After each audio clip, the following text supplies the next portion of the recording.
Kamani, on est déjà à 3 minutes. Monsieur Vaspart. Oui, Monsieur le Ministre, merci des réponses que vous avez apportées, notamment aux sollicitations du Président Moret. Moi, c'est sur la désertification médicale. Alors, je ne vais pas reprendre ce que j'avais évidemment écrit, ça serait un peu trop long, mais nous avions, les uns et les autres, et le Président Moret en particulier, proposé des amendements, notamment pour essayer d'améliorer le problème de la désertification médicale. Dans votre intervention sur ce sujet tout à l'heure, on a cru comprendre que c'était essentiellement la ministre de la Santé qui gérait le problème et que le ministre de l'Aménagement du Territoire était un peu en retrait. Alors, j'ai un peu tendance à dire que sur ce sujet-là, c'est trop important pour ne laisser ce sujet qu'à la seule ministre de la Santé.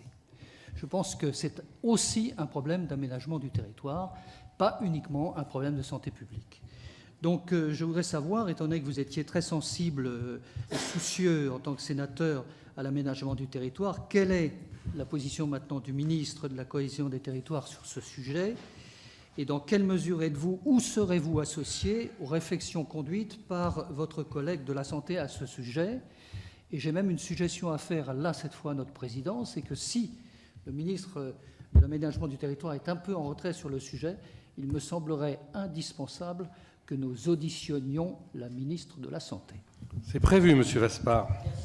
C'est prévu. Pour tout vous dire, je l'ai rencontrée ce matin. Il est convenu qu'elle vienne devant notre commission au plus tard à la reprise de nos travaux au mois d'octobre. Du passé.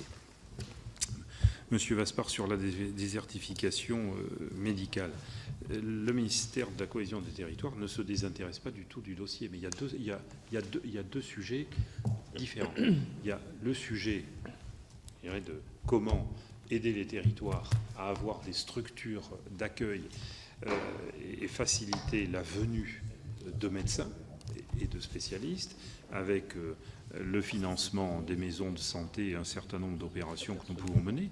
Et puis la question dépendant directement de la compétence du ministre de la Santé, je pense au numerus clausus, je pense aux questions de formation des praticiens. Et puis il y a toujours les mêmes débats qui reviennent régulièrement sur faut-il imposer ou pas imposer. Voilà.